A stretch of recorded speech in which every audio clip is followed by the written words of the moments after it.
Welcome everyone to EX Area, the Shadowverse Evolved podcast that is hosted by myself, DifferentFight, together with Ignideus. We are your English edition Shadowverse Evolved ambassadors, and this is a monthly podcast where we go over a bunch of information from both the Japanese and English versions of Shadowverse Evolved. And there's been a lot that has happened this month. Igni, how are you feeling? I mean, not even just with Shadowverse Evolved, but the Shadowverse IP in general has obviously had a lot going on for the past little while here, and I feel like we're both experiencing that. So, like, if in case you've been living under a rock, of course, Shadowverse Worlds Beyond has also come out, and Chris, you've been on that grind on Shadowverse Worlds Beyond as well.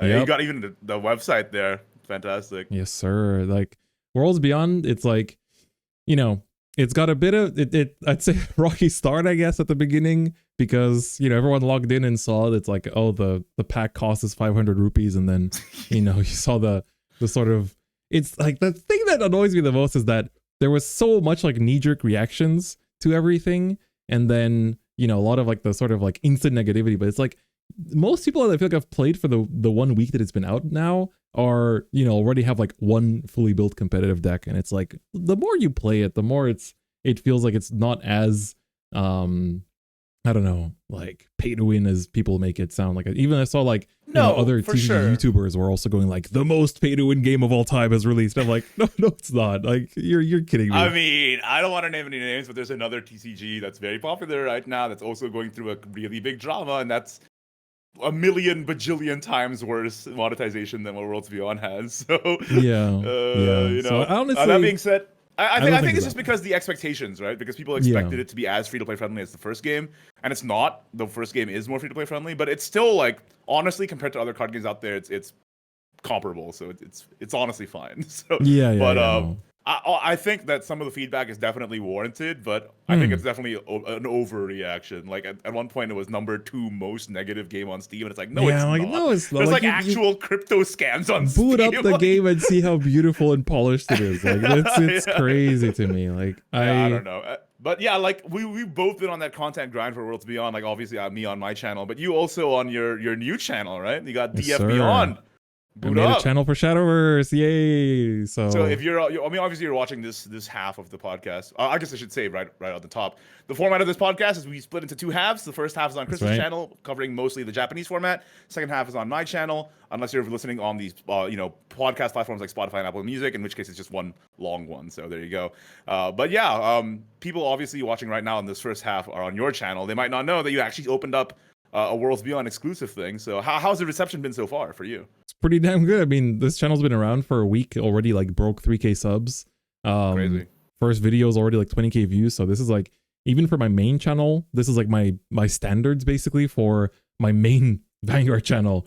So my random passion project sub channel hitting the same numbers has been both, I mean, very happy about it, but also very motivating at the same time, just because, for sure, you know, it's like, it feels like the effort you put in is being rewarded in that sense. And I'm really happy that people like it. So if you're watching this and this is the first time you're hearing about it, please check it out. You know, check out the videos, drop a sub if you'd like. Would be really appreciated. But Mr. Igni, this is the Mr. Shadowverse. Oh. Been absolutely the grind. Look at this. Dude, random podcast episode on a Thursday or whatever suddenly gets like 8,000 views and yeah, right. Like, there's also like, okay, that's when you know. That's when you know. Yeah, I've been getting like 800 to 1,000 concurrents as well on live streams, which has been crazy for me. Because if you think about it, like, I mean, look at that live stream VOD 14K. Like, okay, that's crazy. Yep. Like, yep. It's been nuts. It's been nuts. And of course, I did that 24-hour stream as well. But yeah, that was wild. I was tuning in to bits and bobs of that too, but I was just like, man, it's crazy. Dying near the end for sure. yeah, just sleep for another 24 hours after that. Yeah, I know. I had to go to Bali for a wedding, like right after that. So like, yeah, right. We got a lot going on, but yeah. Really so Shadowverse as an IP has been super blowing up, and they do tie together. So even though this is a Shadowverse Evolved podcast, we thought we'd mention it because, even going forward, there's going to be even more integration between the two. So look out for that. Yeah, especially on the JP side. I mean, I really hope that the like box topper codes continue to be a thing. I think it's so nice. Like, the fact you get 15 packs of a set in Worlds Beyond for just like entering 5 codes from the boxes is very nice. 15 packs is a lot, and it's like you also get cosmetics and everything. You know, I like watching your stream, and then like I feel like every other chat message is like, "Where'd you get that Olivia from?" And I'm like, "You." Literally every second message is, "How did you get that Olivia? What do I have to do to get it?" And I say, "Buy Shadowverse Evolve boxes." And they're "Where like, do I buy it? Oh, is it in the Epic where do Game I get Store?" Is it exactly? And they're like, "Is that Belringer alt art also from Shadowverse Evolve?" It's like, no, that's from the original game. But Yep. Thank you for your passion. Yeah, it's been really fun to see for sure. Yep. Yeah, there you go. Worlds Beyond, epic hype. Go install it right now on your phone. Or on your computer, or on your fridge, wherever it runs. Go and install it. But before we also get too carried away with the Worlds Beyond stuff, I hope this goes up on time for this plug to still be relevant. But even if it goes up if it goes up afterwards, you can go back and watch it, right? So basically on July 1st, we're doing a Gods of the Arcana creator tourney to celebrate the 2nd anniversary of Shadowverse Evolve. That's going to be over on my channel, Ignideus. It's going to have all 3 ambassadors playing, me, you, and Kel, as well as Outer Orange, Touch Patanko, Espira, Matt the Intern, who is an ex-Bushiroad employee, and Daniel Yanto, the first world champion of the game as well, is participating. So there you go. And he showed me his list, and I'm like, oh my god, don't do this to me. But I won't spoil it. Okay. See, the thing is that in English, I only really own sword stuff, so don't have as much spice to build with, because I built so many decks in JP these last few weeks, but unfortunately for English, my amount of cards is a little bit limited. But definitely check it out. If this is going up beforehand, then watch it when it's live, and if you're watching this afterwards, then check out the VOD. I'm sure it'll be a good time. So definitely very excited. It's also nice to just have something going on for Evolve, and you know, everyone in this picture has been doing stuff for Worlds Beyond. I guess Matt's just playing, but you know, everyone's been streaming or grinding or making content or just playing. So definitely going to be a good time. So definitely check out all the people in this too. In the description, you have actual like links to all the channels too. So support the fellow content creator community. It's very important. That's right. Yeah. So again, that's July 1st for the Gods of the Arcana creator tournament on my channel, Ignideus. So check that out. It'll be fun. Chris will rock up with that sword, and you know, he'll have memes done upon him, so it'll be good. Yeah, it'll be a good time. But you know, we'll talk more about the English side and the English meta on Igni's side of the podcast. On this side, we talk more about the JP things. That's right. And it's the one that you've been playing a lot of. Like, you've told me you've been playing a lot recently, right? Yeah, I mean, I'm like freaking meta dog. I picked up Takatsumi's and everything. Freaking Festive sword. This deck is so crazy, dude. It's actually insane. Like, but what's really cool about JP Evolve right now is that the meta is super balanced in terms of classes. It feels like there's definitely a tier 1, which I think it's like there's basically like Festive and Thief sword are, I'd say, like the 2 best decks together with they call it like it's like Yoko Uma, which basically means like side Uma, but it basically just means like wide Uma. So it just like builds boards, and a lot of the effects are like, if you have 3 or less Uma followers, do this. If you have 4 or more Uma followers, do this. If you have 5 Uma followers on the board, do this. It's like, so it's like, it's very much like a board building archetype, and it rewards you for just going wide. But it's like quite a cool deck in general. It's like very aggressive, and then you'll sometimes have like random like 6 or 8 costs that's just like discounted for every follower, and your field just comes out on like turn 3, like, huh? Whoa, so what? Yeah, it's pretty cool. But then it's like I've been playing a lot of Galmieux, a lot of Dragon. I finally finished maxing out my Galmieux. Let me again. Go ahead and flex. Allow me to flex. Of course, we have the leader. That's by default. That just came out in English, and then I do have more of the swimsuit UR, but for now I'm splitting it with the original. So you can only have 3 of a card in your Evolve deck, so it can't be helped.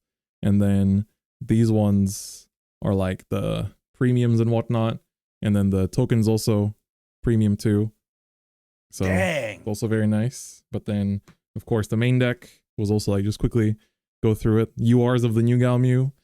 And then I didn't bling out the Jerry's. They're not that expensive or anything, but I was like, that's not a Galmieux card.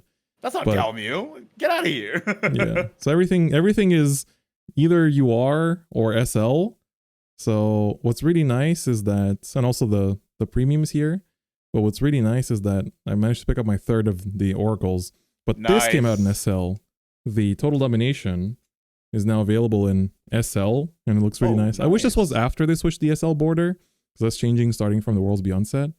But so that's an SL, and then this is also an SL, which is also very beautiful.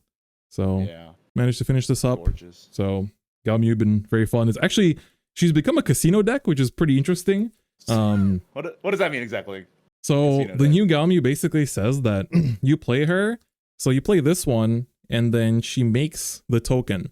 And then the token says you deal 1 damage to every follower on the field, including yours and your opponent's. And if you're an overflow, it gives her Storm, but only specifically this one gets Storm. And then she says, whenever she takes damage from an effect, you look at top 2, and then you put 1 Omen card into your EX area, and then 1 into Cemetery, and then the thing you put to EX area gets play cost -3. And so you pachinko with her to keep getting self-damage stuff in order to keep resolving her effect, and then she's just like standing by with like 5 damage on Storm. But then if you high roll, you can technically hit the old Galmieux from the top, and then she comes out as a 2-play point. And because this one doesn't evolve, you can still evolve the old Galmieux, and then that revives something, deals damage to this and the old one, that does damage. This keeps looking at top 2, and like that top 2, sometimes it stops. Like sometimes you look at top 2, it's 2 oracles and you just cry. So that can just like happen sometimes. But it's pretty fun. It's like, it feels like you can beat everything, but it can also lose everything, which is like, it's pretty fun. So I've been really enjoying it. That's pretty crazy. I feel like the effects have definitely, like, as for someone who mostly plays in English, I'm like, dang, the effects really ramp up as like the game goes on. The fact that it's considered a tier 3 deck, by the way, is also pretty crazy. yeah, that's pretty nuts. But so I've been playing quite a bit. I built like Stormhaven, I built Thief's Sword, Festive Sword. God, that deck is actually insane. Yeah, I tuned into a GP and it was all Festive Sword and Uma, and I'm like, okay, there it is. Pretty scary stuff. And I mean that ties in well too, I guess, because the Uma global release just happened. So if you're a new Uma fan, you can look forward to that in Shadowverse Evolve as well. So, yeah. I think we'll talk a bit more about the Grand Prix later in this episode, but because there's quite a lot to talk about it. They did a lot of effort this time around. But before we talk about that, I really want to talk about, while we're on the topic of Worlds Beyond, this will be set 16 now for Evolve. They stopped numbering the sets for some reason, so it's literally just like new Genesis, whatever. New like set? Yeah. So just no longer numbering sets. They're just going by names now, or maybe the numbering will be added after it releases. I'm not really sure, but who knows? As box stoppers, I think this might be old news already, but we have the leaders for all the leaders that are not in the starter. And I do have it behind me. This released today at the time of recording, the Sword and Dragon starters. They come with the new Albert and the new Forte actually as well. So gosh, they're gorgeous too, aren't they? Yeah, all the new art from Worlds Beyond is just like so beautiful. It's so good, dude. It's actually insane how good it is. And Galen really grew on me because I didn't like him at first, but he's just an old man who knows kung. Show me your kung fu. It's like, I like you now. You're funny. You're funny. But you could become the next Rowan. I really like Kaoru. Kaori, yeah, Kaori. She's really cool. She's so cool. I never really liked playing Spell Boost too much in the past, but somehow I've been quite enjoying it in Worlds Beyond. So I've been climbing pretty smoothly with it lately. It's like, that's good. That's a good deck. That's like probably the best deck in the game. It is the best deck in the format. It's like the most consistent best deck. So, but yes, all the leaders from Worlds Beyond will be available as box toppers, and then also as box toppers, you get the code, which English got first. This is also a big dub. That's right. So what's funny is that English got this like a week before, no, not even a week. This is coming out in Japan in 2 weeks. So English got it 3 weeks before Japan. And so people playing Worlds Beyond in Japan were like, what the hell? Why does this person have the new Olivia? Are they like, is this like a store breaking the law or something? And are they hackers? Yeah, I was like, are they hackers? Like, I had to literally respond in Japanese and be like, no, the same campaign in English. It's already out in English. And they're like, oh my God, okay, I'm sorry. Like, so, but you get a lot. Funny. Like I said, you get a whole, literally 15 packs. You get the Alt-Art Olivia, like the Sears Globe as well, which is pretty nice. Olivia. And I mean, like we mentioned earlier too, whenever I rock up with that Alt-Art Olivia, people just keep asking me like, where'd you get it? Where'd you get it? So, give it to me. I'm like, by gods of the Arcana in English, what can I say? That's right. What you can't get in Gods of the Arcana in English is Super true. Evolution. They added it to regular Evolve. So this... Oh, it's a little different, right? It just gives +1/+1 and activates... Super Evolve How does it work abilities, exactly? Yeah. So basically, Super Evolve is a new mechanic added to Evolve in Japan, where basically every player gets it, both going first and going second. So it's the only EP you have going first, technically. First, yep. And when you're going first, you can use it on your 7th turn. Going second, you can use it on your 6th turn. And they actually updated the companion app in order to track your turns now, which is really, really nice. So I was testing it out yesterday. That's really good. The moment they revealed this, I was like, you must add that feature. Like, there's no way you don't put a turn tracker into the app, because that will make this so confusing otherwise. So both players get a SEP, so it's a sideways evolve point. And then basically it says that when you would use this, so on top of paying the regular evolve cost, so this doesn't substitute for evolve cost, on top of paying the evolve cost, you can flip this face down, and then once per game, that follower will get +1/+1 and activate any of its super evolve abilities. And the example they give is the Olivia. Interesting. So you can only super evolve once per game because you only get one SCP, right? Exactly. Okay. So it's only once per game. They're probably very powerful. I mean, it's like the +1/+1 is good. It's definitely going to be like important in certain instances. And there are some cards that say if this follower's attack or defense has been increased by an effect, do X, right? This will proc those effects. So that's actually counts pretty cool. for that. Yeah, wow. That's pretty cool. So for example, Olivia is one of the cards in the set. She's a 5/4/4 neutral that draws 1 on fanfare and has ward. And if you can evolve her for 1, her regular evolve effect will choose an enemy follower, deals 5 damage. But then her super evolve effect will heal your leader 3 and restore 3 play points as well. So so it does both. It does both the super evolve and the evolve effect. Okay, exactly. Wow. That's so awesome. It's like it adds to that, and every class seems to be getting a super evolve effect. So this is going to be we're going to go through the card list afterwards towards the latter half of this episode, but basically that is like one of the big changes. And then this set also is where the SL design changes, and dude, such a huge upgrade. Like, it looks so good, and it's so good for us in English too, because I believe we get this early. We get this in the Bullet of Fate expansion. Yes. Which is like way earlier than Japan got it. I wish we got this earlier. Like, this is so beautiful. It just makes SLs feel more special, you know?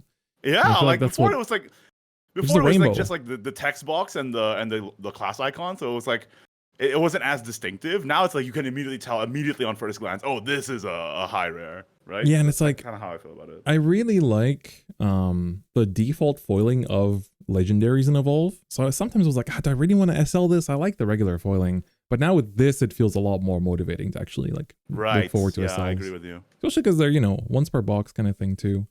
And then tokens, of course, get new art to match Worlds Beyond 2. So just like Worlds Beyond, yeah, that's the new night art. Very cool. Yep. And then they also did a little trailer for SP Olivia. I like that they do these little trailers for the URs. And they use the music from Worlds Beyond 2. It's freaking K-pop Olivia. Dude, she looks like a VTuber in this. Yeah, true. It's VTuber Olivia. So she's getting a lot of art in this set, which is pretty nice. But yeah, cool. So this is coming out on July 11th. I'm really excited for it. We're going to go through the card reveals. Really soon. Wait. That's actually sooner than I thought it was coming out. 2 weeks. I just lost track of time, I guess. That's really soon. Damn. Yeah. So it's going to be very exciting. I'm really looking forward to this one. And I think the meta is going to change a lot with this set too. In I think a pretty good direction, because they're doing. I mean, I saw some of the reveals. Like like you said, we'll talk about it in the later half of this episode. But like some of these look crazy. I was like, is that real? Yeah, it's really cool, and they're supporting old archetypes too. They basically announced that they're essentially going to be supporting Hosumi Forest, and then I'm not sure why, but there is support that's really strong for Festive Sword.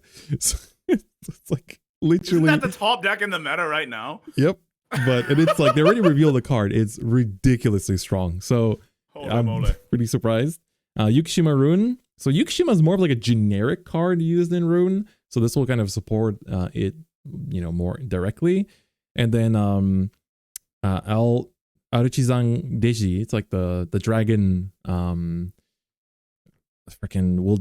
dragon card from set 11. Oh, Reggie. Reggie. Reggie. Yeah. And then also Anvelt for Haven will also be supported. Nice. Cool. Well, look, they already revealed all the cards that I think, pretty sure all of them have been revealed. So we'll look at them later as well. So that's also a very nice little addition on top of everything. But on top of that, we also have the set that comes out after that revealed, coming out at end of September, which is going to be the Convergent Destinies. So the big question is, where's Yuan going to go? I assume Rune. I'm assuming Rune, right? Because his spell in the previous Machina set was also in Rune, right? So makes sense. We shall see. Yeah, so this is like the character cards that were in, I believe, what was it? It was Renascent Chronicles. That's right. That's the one. Back in digital OG Shadowverse. Yeah. And now they're coming to Evolve, which is amazing. So they're still adapting, old sets from Shadowverse Classic, and now they also have a whole new pool eventually coming with Shadowverse Worlds Beyond too. So there's a lot of exciting things to look forward to for Evolve, really. There's a lot of crazy cards in the set though, like the Mistelina Balion. And then this Maisha also, I'm pretty excited about myself. So it'll be interesting to see what they cook up in Evolve. They also confirmed, of course, in both Machina, specifically Mono, as well as Ladica or Natra will be getting new forms. And so, of course, they basically say that all of the Machina and Natra cards and decks until now will get supported. So that's also something that's unique about Evolve is that, in the app, these would have rotated by now and they wouldn't exist anymore. But instead, they can do the same thing as they did with the Omens, where they can kind of make them work together. So you use both monos and both Ladicas in the same deck. So I'm really curious how they're going to make them work. It's good for super fans of the character too. Like obviously Mono has 5 million fans. If there's only one Mono fan on Earth, I am one of them, or et cetera. So people who are fans of Mono will definitely just one trick this deck for sure. I'm on the Ladica train. I'm happy. She's my most used line stickers.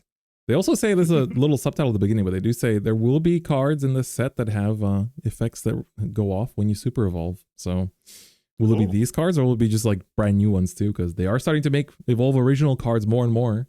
So could also be Evolve originals. And then they also revealed this. SP Luna. SP Luna, bro. This one was... Man.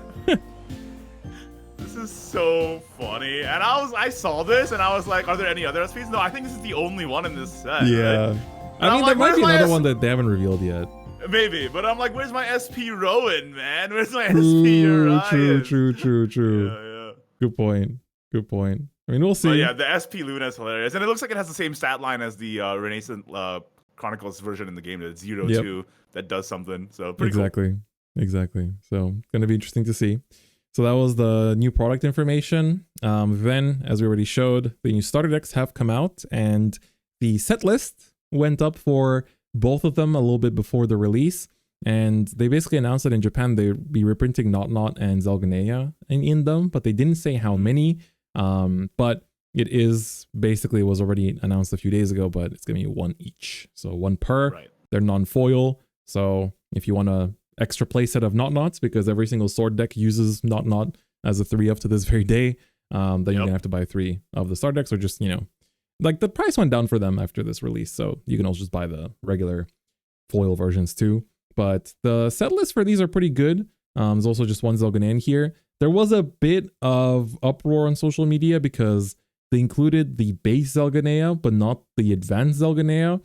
So then they were like, the new players coming from Worlds Beyond are going to try to resolve this effect and go is this a token? Where does it come from? And then it's it's just a card that's not included. So it does feel like a bit of a misbeat, but that's basically the only thing. Otherwise, these are retailing for about 2,000 yen. So just what? Oh, 16, 17 bucks or so.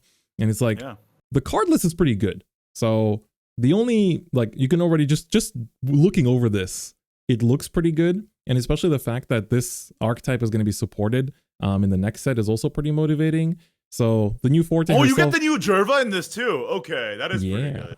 You do. Yeah, that is pretty good. Okay. So the new cards are basically the new Forte and the Ryufen. Yeah, Ryufen. And then also the Zahar. He's also... That's right. He's also the only other new card, and this is the new dragon token, basically.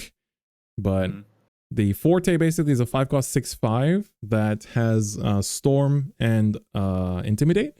And then on Fanfare, if your play points are 10, like maximum play points are 10, she gets +1 attack and aura. So wow, it's pretty good. Wow, I mean, 7/5 with like not just Intimidate but also aura is pretty strong for Storm Beater. But that's kind of hilarious, but it mirrors what she does in Worlds Beyond too, in a way. So yeah, there you go. Which is pretty nice. And then the Ryufu is a 3-cost 3/3 that evolves for 1, and then on evolve, lets you choose an enemy follower, deal 3 damage. On super evolve, gives you an extra play point and heals your leader too. So nice.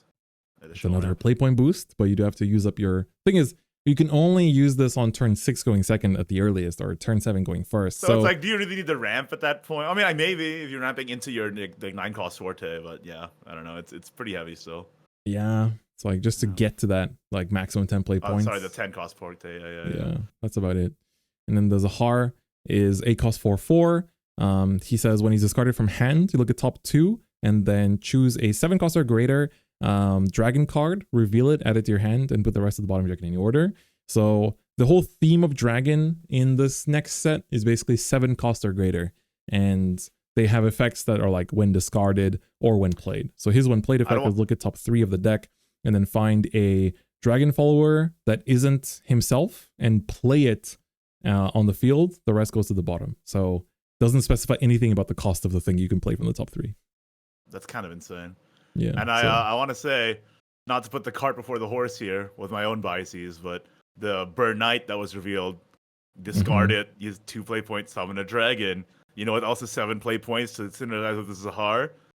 Zernitra. Oh, he's cooking already. I'm cooking. He's cooking frame 0. But overall, like I feel like the starter deck's pretty good because you also have this thing that's like when like. Pay 3 when this is or like pay 3 and discard this and a 7-cost or greater dragon card from your hand to gain a play point and draw a card, right? So it's like the synergy is quite good for a starter deck, and then that's this searches you for your dragon, I believe it's called. Yeah. So it's like Orb Cancer also is like pay 1 and then discard this and a 7-cost or greater dragon card, draw 2. So everything is like. They're basically just making like a dragon deck that can use accelerate effects, essentially what's going on here. Yeah. That's basically what they're cooking. So this is the starter deck. Overall, I'm pretty happy with the contents. I mean, it's outside just of like the advanced drama, Yeah. But other than that, it's pretty good. Like you get Jerva, the 10-cost Forte, the new Forte, and Ernst, which is played to this day as well. Like it's honestly pretty good. Yeah. So especially if you're looking at this from an English perspective, like if this comes out, with an accelerated release schedule, it won't be a year later. It'll be just a bit over half a year later. Then it's pretty good too. But the sword one, the best part is, of course, not being reprinted. She's super stable in Evolve right now. But New Albert is 11 support. So 4-cost 4/4 with Storm, or 4/5 with Storm, sorry, which is pretty good on stats. Fanfare, you choose one of your other 11 followers on the field and give it +1 attack.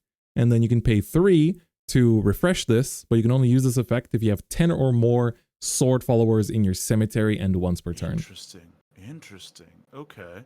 Yeah. So for 7, if you meet that condition, you can attack with him twice, which is very similar to how he's used in Worlds Beyond. So I find that like very charming how they like try to adapt. Yeah. To make it work in the physical game. 100%. We also got the Zirconia. Zirconia is an iconic card from Worlds Beyond that is making its appearance here. Yeah. There she is. So 3-cost 3/3 gold. Evolves for 1 on evolve, summons a Steel Knight and a Shield Guardian, and then on super evolve, she chooses 2 token Knight followers on your field, gives them +1/+1 and Storm. So whoa, wow, that's crazy.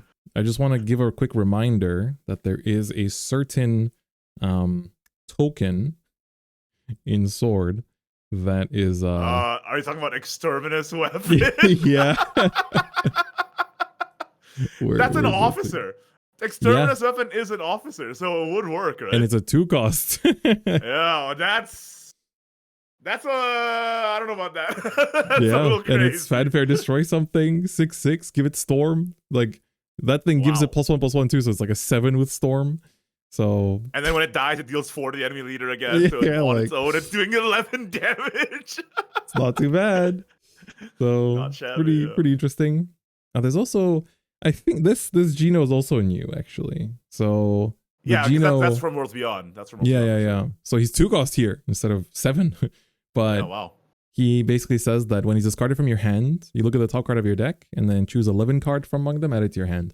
And if you have 5 or more 11 cards in your cemetery, he gets Storm. So as a 3/2, which is pretty good.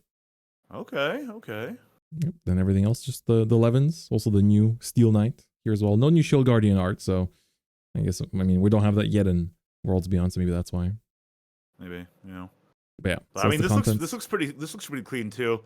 I think this is a very recent album too. Yeah, the new Not is obviously, I mean, yeah, Not reprint is obviously the big one there, but Ether also honestly, pretty good. That's quite a few legends for a starter deck, like including the evolve effects. I mean, like, so Yeah. It's like you only get 2 of most of them, and then only 1 not. But even then, it's like, you can buy 2 starters and already have 3 of everything. And the starters aren't exactly pricey to that extent, so it's pretty good.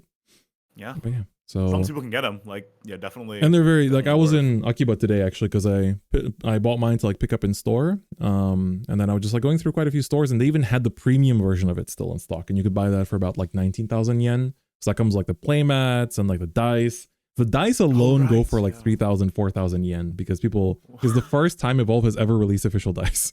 So I mean, they're really cool. Like, they have each of the keywords on each side, right? So like, this one has Storm, and this one, yeah. So there you go. Yeah, you can see them right here on screen now if you're watching the video. Yep. Oh, by the way, I've also started uploading the video version to the podcast platforms too, so you should be able to see this no matter where you're watching. But there you go. Yep. So there's that. On top of that, new beginner friendly events you can join for free, and you basically will use decks from these 2 starter decks, basically like upgraded with the new set, and then they basically just for participating, you will get look at that SCP. It's with the key viz of Worlds Beyond. And it's foil, which is also Wait, it's good. Foil? Mm-hmm. It is foil. Oh, dang. So you get the SCP that's foil, you get a regular EP that's also foil, so that's also quite nice. You get a storage box, and then you get stickers for the class icons, which I find pretty cool, especially like if you use like the default deck boxes without like any like art on them, and you just want to like put a class sticker to know which deck is in which deck box. So that's quite nice. And then do you have to be a new player to do this, by the way? Can I just like rock you can just pull up. Literally anyone can pull up. Nice. So you also get paper playmats of each of the leaders in their versus screen art. Mm-hmm. It's also pretty good. They really went very fighting game with that, didn't they? And I love it so much. It looks so good. It's so good. Man, and here's a list of stores doing it. So whole bunch. So definitely, if you're in Japan between 27th of June and the 10th of August, then go check it out. I'll definitely try to join 1 or 2 just because I want the storage box and the SCP as well. So the regular SCPs are, they're also nice, but they're not foil. So definitely would be nice to have the foil one. Then, so we're just going through a lot of the announcements and news and whatnot. They announced a Staya tournament, which will be happening in July. And then that basically will give a prize of this playmat with Summer Spinaria. And then the new promo pack is going to include basically a bunch of cards from the upcoming set. So this is also, I think, some of these are on the reveal page, but then some stuff like the Mira, she's so good. Like 2 cost 2/2, discard a academic card from hand, draw 2. It's like what? Okay, it's so insane because like academic needs a big cemetery full of academics, and then this draws 2. Like what? All right, okay, yeah, and that's also from Worlds Beyond art. So like you got the baby Carbuncle, the Lance Trooper, Miranda, Marion, Soul Conversion, the new one, Salefa. But then this Serene Sanctuary alt art is in Worlds Beyond, but this Ceres art isn't in Worlds Beyond. Yeah, the Ceres is not there yet, so I'm assuming that she will be distributed at some point in Worlds Beyond 2. Probably. Right? Hope like so. I mean, it looks amazing, so it's a very chill art. When you go in game to where the GPs normally happen, it does say there's a GP coming up, so maybe this is the first GP promo art. Ooh, that would be nice. That's true. Like, I guess I don't want to get my hopes up, I guess, but technically with the new card style system, you could give out alternate arts as. You know what else has an alternate art that's not in Worlds Beyond yet? Amalia. Wow! Wait, that looks so sick. Hold on. Yeah, this one is so clean. Like, actually, is that also from the Sutaya thing, or is that? No, that's this is just the shop tournament promo for for like July to September. Goodness gracious, that looks amazing. The new SL board and everything. It's so good. This art is so good. I don't know who the artist on like the same artist does a couple of the cards, like this Amalia, but their art style always makes it look very like almost painterly, like it's like a storybook that you can like step into. I love it so much. I love this artist's work. Some Granblue Fantasy art has this vibe to it as well. Yeah, for it sure. Might be the same person. But yeah, so that's pretty exciting. But overall, I think most of these cards we'll be able to talk about when we talk about the set, but it's looking pretty good. Like just the mirror on her own has been very impressive. This the baby carbuncle is like fanfare. Choose a card that is not named this card on your field, return it to your hand and draw one. For 1 play point. For one play point. Okay, bro. Okay, bro. I mean, it's a baby carbuncle, but even if you've been playing Worlds Beyond, you know this thing is capable of war crimes too. So yeah. This thing is he's not as innocent as he looks. The Luminous Lancer. He's very good friends with Mr. Rhinoceros in Worlds Beyond. Oh yeah, they're BFFs. The Luminous Lancer is like 2 cost 1/1, summons a Steel Knight on Fanfare, so it summons a 2/2, and then you can, for 0 play points, do the effect to choose a token follower, give it +2 attack and storm, but you can only do this effect when you have 3 different named officer token followers on your field once per turn. And a lot of the sword stuff in the set says that. It's like, you have to have 3 different names. There are cards that just like straight up summon a couple different ones. Like, doesn't Confront Adversity give you a Knight and a Shield Guardian or something like that? So like you can make these pretty easy, I feel like. Yeah. It shouldn't be too tough. And like the effect, I mean, for 0 to give something +2 attack and storm is like, okay. Mm-hmm. And then the Marion is 2 cost 2/3, fanfare, draw 1, discard 1, and then you can engage this, choose an enemy follower, deal it 4 damage, but you can only do this if you have 4 or more original cost 7 or greater dragon cards in your cemetery. But it shouldn't be too hard to achieve, honestly, because so many things, it's like discard this and another card that's 7 or more, right? It feels like in a couple turns you'll be dealing 4 damage to a bunch of stuff for this 2-drop, which is pretty strong. And the stats are good too. Like, yeah, right. Yeah. Then the spell, it's like you choose a follower on your opponent's field and your field, and then you destroy both and draw 1. Oh, it's like they mixed Death Slash and Soul Conversion into one card. Yeah. Interesting. And Salifa is a gold, not a legendary. She's a 2-drop with 2/3 in stats. Fanfare, she chooses a amulet on your field and engages it.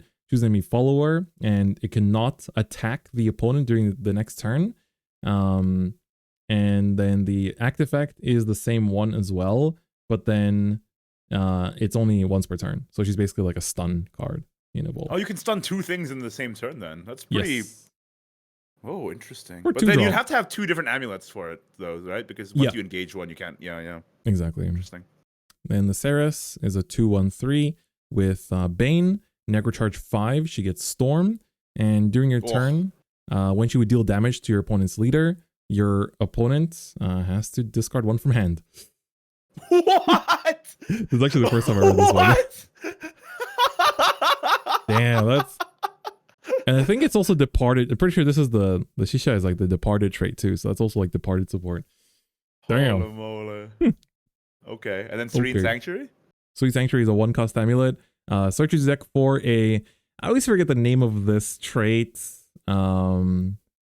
It's like one of like the common traits that like Lapis has. Lightborn or something like that? Lightborn? One of those. Like Lapis has it's like Supreme? Maybe, yeah. So it searches for that trait's amulet, adds it to your hand.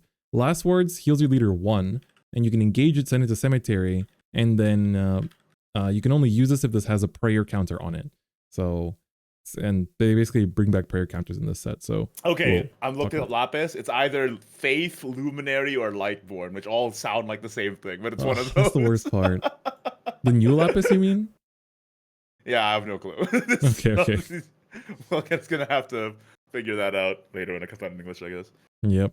And then another change. This one is also live on the English side. The Psychic app now allows you to scan your leaders in order to with the camera without necessarily doing the NFC chip thing. Yeah, you don't have to fiddle around with NFC. I don't know about you, but like for me, I've had this thing where whenever I try to scan the NFC, it takes like a couple tries, and I just like fiddle around with it on my phone until it gets in there. So the camera one sometimes takes a second as well. But what's really big about this one is that you know how, I don't know if in English it's the same, but there were like common versions or like non-foil versions of leaders that are like scannable leaders in the past. So for example, there's the Anangrea leader. There's also like the VTuber leaders as well. Like there was the Melee Parfait one in English. So those ones, at least in Japan, if you scan with the camera, the non-scannable one, it will actually scan it now and give you the same voices as like the NFC scannable one. Dang, budget player buff? Yeah. So I was pretty surprised, honestly. Like it's actually a very nice little addition. So that's also a very welcome change. Definitely very good to have. And then they announced a whole bunch of things. And this one is very important, I think, for especially people watching that are from Southeast Asia and other, nearby countries. They announced a bunch of stuff at the strategy presentation just last week. And a lot of it stuff we already talked about, like the Draitsen, the bullet reprint that's in the starter decks. That's right. Surefire bullet. Yeah. It looks amazing, by the way. You get that in English too on the English. Yeah, it's already out in English too. It's gorgeous. Like UR full art is just like crazy. And then just like a reminder of the stuff we already talked about, but they revealed some cards. This is a card that I'm sure people playing Worlds Beyond look very fondly at. I'm turning redder just looking at it. I've been playing a lot of Storm, so I'm pretty happy looking at it. But the Anangrea is a 5-cost academic. It's like Mage, Academic, Princess follower, which are all really, especially Mage and Academic are really important. Mage is big, yeah, and Academic, yeah, you're right, that is big. So that makes me so mad. It's already making me mad. It's 4/4. It says if you have 10 or more academic cards in your cemetery, this gets Storm. No. This and the new Miranda? Oh, Lord. And then at the start of your end phase, if you have 5 or more academic cards in your cemetery, it creates End Summoning, which is... End Summoning in Evolve is a little bit different. Let me pop up the thing, because End Summoning was in set...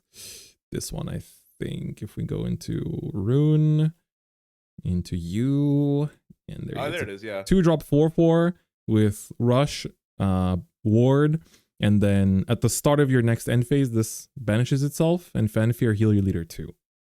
Oh, it heals you too. Yes. Great. Love that. Love that. It's fantastic. So this summons it out when you have 5 or more in the cemetery.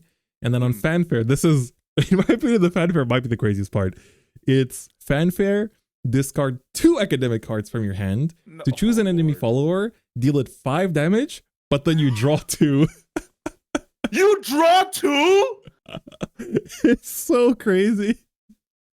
This does everything, just like in the app. Cut the feed. It does everything, dude. Holy it's 4/4 with Storm that, like, basically in stats, because it, we get a 4/4 out of this, it's essentially an 8/8 in stats for that turn that heals your leader 2, gets Storm for the 4 damage, and like deals 5 to an enemy follower, fills up your cemetery, and also like draws you 2 cards. Like, what the heck? They're doing too much, bro. Aren't they students? Go back to school. Go back to school, bro. I can't be doing this right now. It's so good. So I'm actually quite excited to play with Academic next set. I feel like it's getting a really big push because they got like whole advance and everything. That's good news for the players in English, right? Because the DX stuff just happened last set for us. So now you have like lots of Academic to look forward to, I guess. And set 12 and 13 are combined, right? So this will come out pretty quickly for the English side. And then URs, of course, are the leader arts for, or not just the leader arts, they are the alt arts technically in Worlds Beyond 2, they're not just leader arts, but for the Cerberus and the Orchis, we'll talk about their effects a bit later. But these are gorgeous. Like, I really love these arts in the first place. Like, Worlds Beyond's art is just god tier.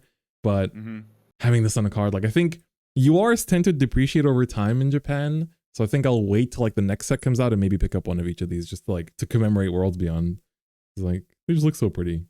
They look amazing, yeah. I didn't even know that Orchis, like, I didn't even notice she had like a little tiger plushie. Like, what the heck is that? Yeah, there's so many little details. Same with the Anangrea. I didn't notice the summoning was in the art. The little baby summoning. Yeah. I didn't notice that. So cute. So, but yeah, and then again, reminder of stuff we've already talked about. Again, a lot of Idolmaster stuff as well. That's technically the set coming out in between the two sets we talked about. So this will be like, much like we had the EX Musume set, we have the EX Idolmaster set. I mean, given how the EX Uma Musume set pushed it so hard, do you think this will be a similar power level, or like, what's your prediction for this one? We'll see, I guess. I mean, the Idolmaster decks, like, especially Cool, was really good for a long time. Well, not that long of a time, but it was good for a bit. I don't think anything lives up to a long-lasting collab strength as much as Vanguard, because Overlord is still considered a tier 2 deck, that's even now. If they do Vanguard EX and they give more Overlord support, it's like, it's over. Cut the feed. Actually, there's no way. There's no way. Surely it's all just new decks, but it's pretty cool to see. And then they're also doing like supplies again. These will be sold at Comiket as well as the Grand Championship Summer. So you pay 3,000 yen and you get like a box of 3 sleeves in one box, basically. So pretty good if you're an Idolmaster fan. It'll be like its own promo pack. Probably just like go over the cards once they come out. This is the old Anastasia, by the way. This is a reprint of the Anastasia that's already out in English with a new art and like a sign and everything. And it's in Cyrillic, which is pretty cool. So I assume they're just gonna like, it's still gonna be good if that's the case. Yeah, that's what I'm assuming too. Yeah. There's also gonna be, they did this for Uma last year, a serial number Idolmaster CS promo with 150 of them in the world. And the Uma one went for like crazy value when it came out, which was also pretty cool.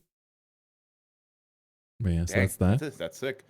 And then they're doing a lot of stuff for crossover. So crossover is gonna have an autumn challenge in October where different parts of Japan will be hosting it, and the winner will literally get an invite to JCS. And if you don't know what crossover is, it's like you use 2 different classes in one deck. Yeah, it's like Crosscraft in I think that's the English name for it. That's crazy. Yeah. So we're getting you get a qualification to the format's finals just from playing Crosscraft. It's kind of crazy. Yeah.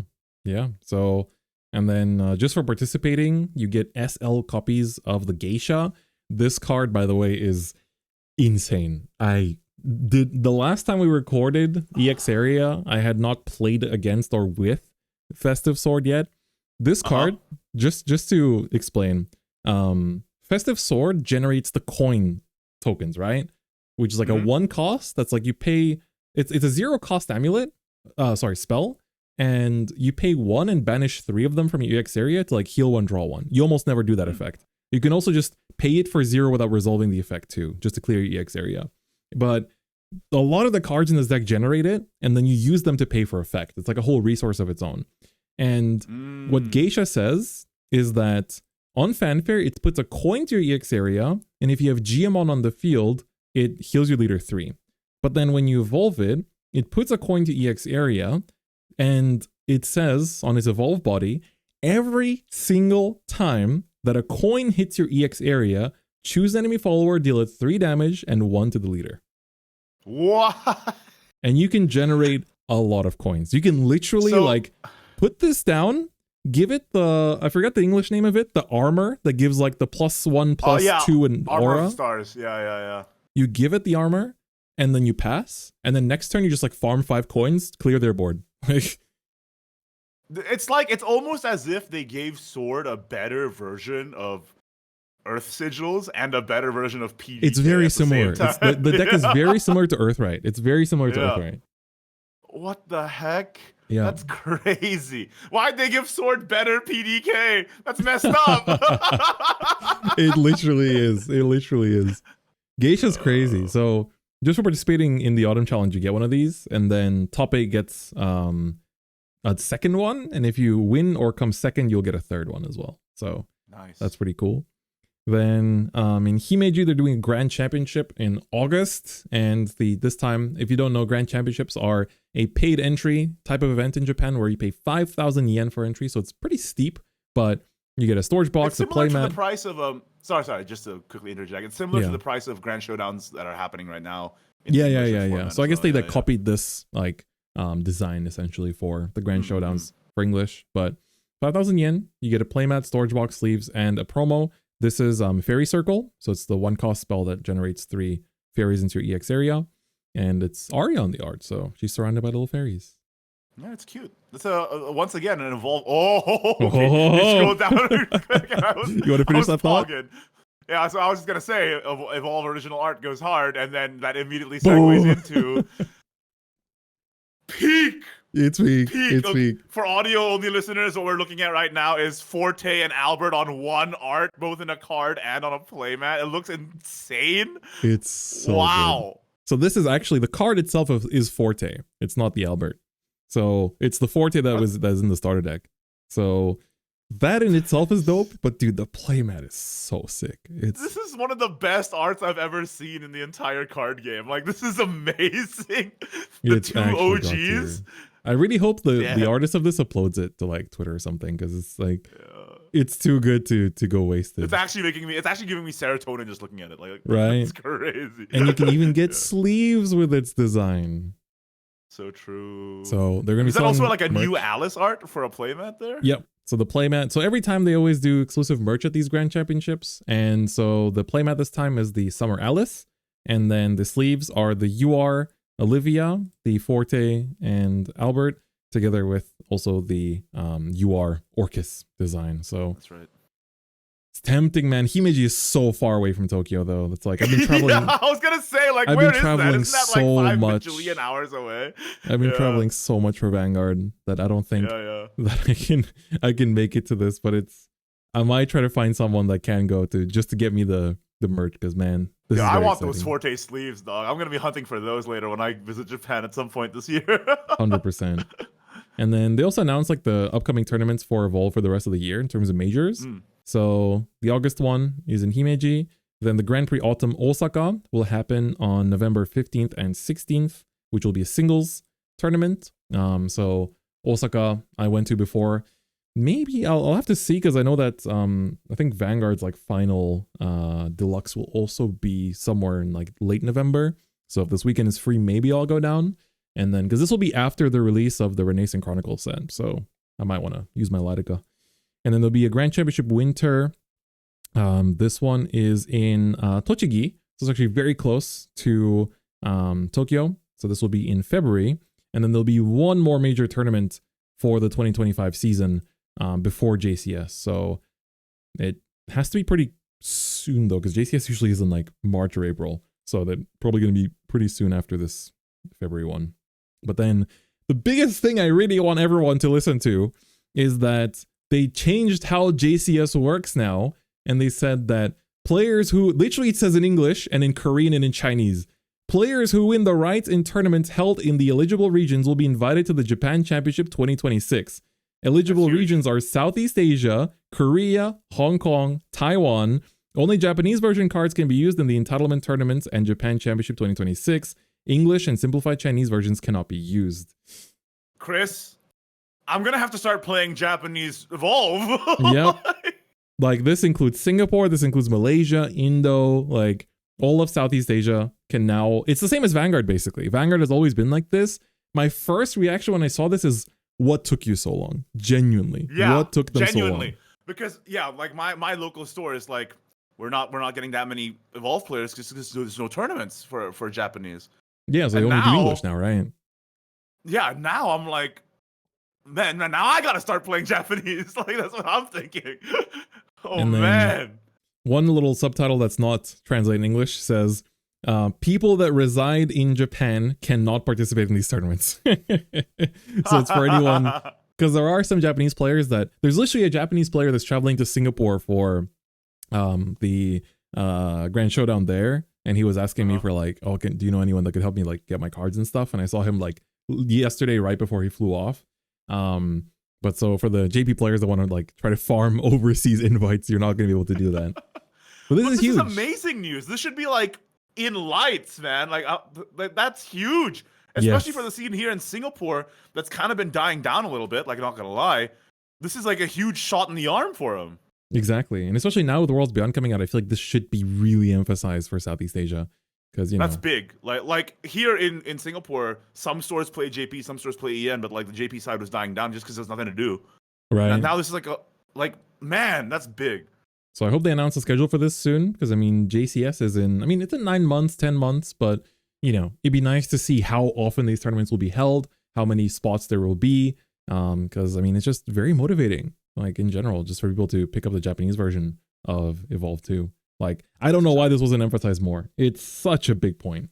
It should be on all the socials, like at the banner head, like honestly. Like, 100%. 100%. Yeah. Especially for, I know you guys are watching this when you're checking the video, but for the English Evolve staff, please put this on the social media for English Evolve 2.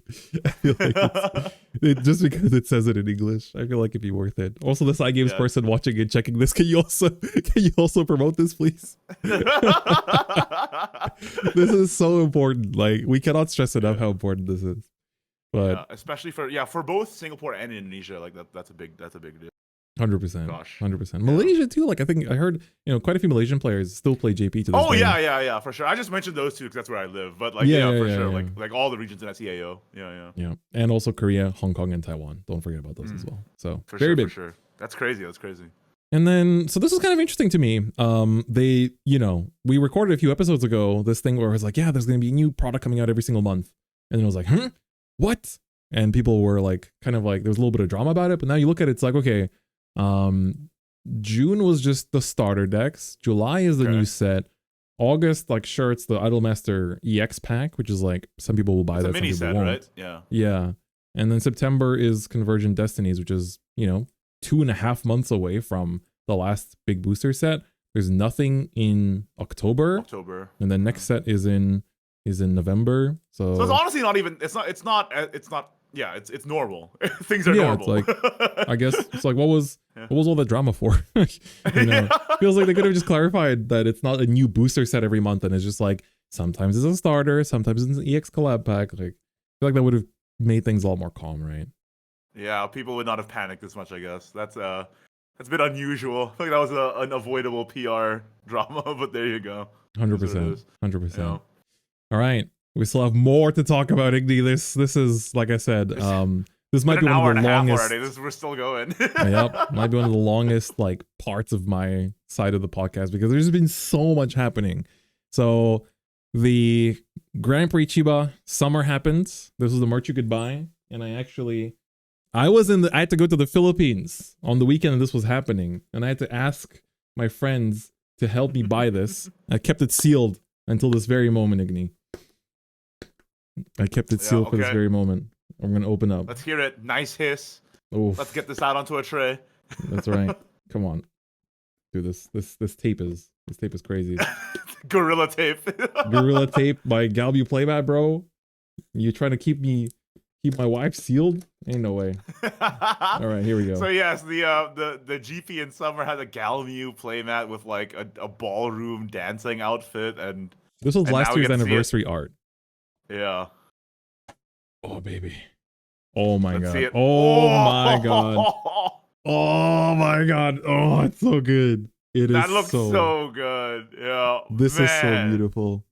I hope this is like a grand showdown playmat down the line. It's so good. Let me hold it up to look at it. It's gorgeous. Yeah. It's so gorgeous. This is gonna be my main playmat going forward. It's amazing, man. It's just so good, dude. I love Galmieux. I mean, you're eating good, Chris. They got some Galmieux love coming your way, like dude, the past few months. My wallet is not eating good. Freaking UR swimsuit Galmieux playmat. I commissioned a artist. Yeah. I have an artist friend who works on like a bunch of anime, and I commissioned him to make me a Galmieux art as well a while ago, and he's finally stopped being busy. So that's like another big spending on Galmieux. Yeah, the girl's expensive, man. Crazy. You're on that ice soup diet, but I'm on that ice soup diet, bro. And then Galmieux comes to Worlds Beyond in like 2 sets, probably, right? That's true. yes! It's because over. The next set is finally, and then the set after they already showed like the outline of Miranda. Jerry, yeah. So. Oh, dude, Lord. it's ice soup. It's gonna be ice soup September. Dude, if the chase of that set is Galmieux leader, dude, surely. Right? Forget ice soup, bro. You're gonna have ice soup kitchen. It's all you got in your fridge at this point. For real, dude. Oh, it's gonna be crazy. These Leishan sleeves are also really nice. I got both the sleeves, but these are also very cool because the Leishan art is the prizing, and this prizing is crazy. This Leishan that you get for top 8 goes for $6,000. It goes for what? 6,000 for one copy, or it's like 600 and some like and a little bit yen. So it's like 5,000 and something dollars, but it breaks $5,000. Holy moly! It's insane. I saw That's like I went to a couple shops today and I saw some shops like asking to buy them. They put the listing price for them. That's bad news for friend of the channel, Such Patanko. He's on ice soup, bro. Bro. I don't think he's having any kind of soup, bro. He has to sell his bowls, dude. He's gotta lick that ice off the floor, bro. It's crazy. This EP as well, the Leishan Evolve Point. So you got this just for making day 2. So there's actually quite a lot of them. And then you got 2 more for making top 64. They also gave it away in like the side events too. This also goes for $200. For the EP? Just for the EP. Which was like I wasn't sure what to expect. Because like technically it's just an EP. There's so many different EPs already. It's like, who knows how expensive it would be. But Leishan, man. Maybe Leishan was the answer this whole time. They're learning from the best here. You know how much Arcana energies go for, so like, you know, I guess they got they got the role model to follow. Dang. Yeah, so this is crazy. Like one of my friends, he was on stream with Mono in day 2 because he was going crazy, like 11-3 record. He actually made top 64, so he got 3 of these too. So it's pretty insane. But imagine you make top 8. It's like it's like your year of rent paid. Yeah. What the heck? That's actually crazy. Ridiculous. But they featured a bunch. There's so much data for this GP that I'm really happy about. So they feature some of the top 8 lists. There was Natsume. He's a really prominent player. He also works at one of like the main card shops that stocks Evolve in Akiba called Metacard. So he topped with Octress Sword. This deck basically is essentially like a lot of the old Octress cards are still in here, but it's kind of like now also brought back some like the random support you got here and there. Yeah, like Grand Acquisition. 6. People didn't even play that card, but now it's a 3 of in this. Interesting. Now like decking out your opponent is a very like feasible strategy. So the new Octress herself, Fracture, right? Like that's also like part of it. Yeah. So the new Octress herself, she puts her token into the EX area, and then for 0, this turn next time you'd play a like thief card, then its cost goes down by 2, and this can only be used twice per turn, which is pretty good. That's still a lot of times per turn to get 4. Like you guys get 4 free play points, basically. Okay. And then once per, well, I guess not once per turn, but you can banish the original Octress from your cemetery to get one of the dagger, goblet, or the shoes. And then I think we talked about these last episode. And then her token basically lets you choose between one of these 3 effects. But if your opponent has 10 or more cemetery, they can choose 2. One of them, choose enemy follower, deals 3 damage. And if your opponent has 10 or more cemetery, deal 8 instead. And then the second one is look at top 3 cards of your deck, find a thief card, and then reveal it to your hand, and then put the rest to the bottom of the deck. So, it's only 2 effects. So you do both if your opponent has 10 or more cemetery. But you know, if your opponent has 10 cemetery, you're dealing 8 damage to something, and also like adding something. And drawing a card, like that's just good. For a 2-drop, and you can reduce that 2-drop to 0 as well with her effect, which is pretty good. So that helps you plus, and then you're playing the new Gilnelys that she has drain as long as your defense is 10 or less. And then when she evolves, she lets you choose one of the following. One is choose one of your other followers, give it +2 attack, -2 defense. Or the second one puts her token spell into the EX, and her token spell is quite strong. It's a 5 cost, but it deals 2 damage to all enemy leaders, heals your leader 2, draws you 2 cards, and forces all opponents to discard 2. Discard 2 is crazy. Yeah. That's I got by this yesterday, and I was like, "What? Discard 2?" Like just like randomly out of nowhere. That's pretty nuts, man. Of course, World Break is at 1. This card forces all players to banish all cards from their fields and EX areas, and then both players banish the top 10 cards of each of their decks. So basically, this deck can actually just hard commit to milling your opponent out. It hard commits to milling your opponent out, and then you have a lot of all the tokens kind of give you mid-range options. Like this also deals 2 damage to enemy follower, and then makes the heal your leader 1 spell, and then if your opponent has 10 or more cemetery, heal your leader 2 instead. Okay. And then what else do we have in this set? We had the Arsene Lupin. He's like your opponent basically has to, on fanfare, mill the top card of their deck, and then if they mill the follower, then you get the, I always forget the names of each of the tokens, so I have to always check these. So if you mill the follower, then you get the dagger, and then if you milled a spell or amulet, you get the goblet.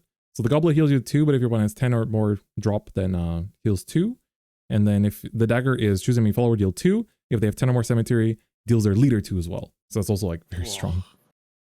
And then on Evolve, he also was like, look at top 4 for a thief card, and then add it to your hand, put the rest in the bottom of the deck. So what you're telling me is that sword mains are eating good. They have both this and Festive that they can use as options for any top level tournament. Basically. Yeah.